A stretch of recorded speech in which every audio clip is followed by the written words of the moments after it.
উচ্চাভিলাষী budget করায় ঋণের বোঝা বাড়ানো হয়েছে বলে মন্তব্য করেছেন এনবিআর চেয়ারম্যান আব্দুর রহমান খান। তিনি বলেন, পরবর্তী প্রজন্মের ওপর ঋণের বোঝা চাপানো সঠিক কাজ নয়।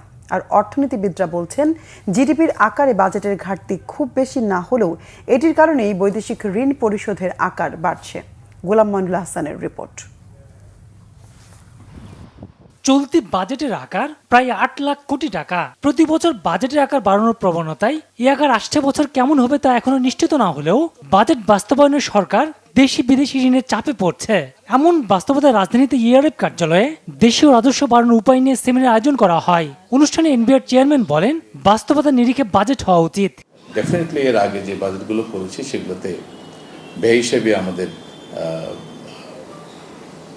ছিল, আমাদের উচ্চাভিলাষী বাজেট ছিল, যে কারণে আমাদের ঋণের বোঝা বেড়ে গেছে, যে আমাদের ঋণের সুদ এবং ঋণের কিস্তি এগুলো পেমেন্ট করতে হয় অনেক বেশি, এবং ডেভেলপমেন্ট পার্টনারদের প্রেসক্রিপশন আমাদের সুদ হয় অনেক সময়।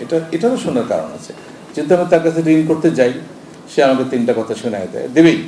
প্রত্যক্ষ কর থেকে রাজস্ব আদায় বেশি না হয় রাজস্ব বোর্ডকে বাড়তি আদায়ের লক্ষ্য দেওয়া হয় বলে মন্তব্য করেন তিনি।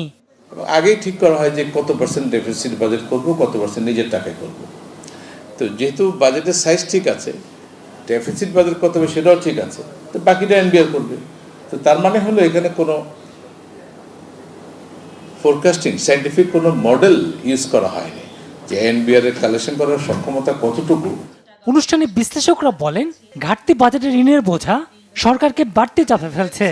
যদিও ডেফিসিটটা জিডিপির 5%-এর ভিতরেই থাকে ইন্টারন্যাশনাল বেস্ট প্র্যাকটিস অনুযায়ী, কিন্তু এই আকারটা অনেকটা ডেভেলপমেন্ট বাজেটের সমান হয়, যার কারণে ব্যাংক বরোয়িং থেকে আরম্ভ করে আমাদের যে এক্সটার্নাল বরোয়িং, সেই জায়গার উপর সরকারকে যখন বেশি পরিমাণে ডিপেন্ডেন্ট হতে হয় এবং তার একটা রিফ্লেকশন থাকে বাজেটের অ্যারাউন্ড 14% হচ্ছে আমাদের এই ইন্টারেস্ট পেমেন্ট দিতে হয়।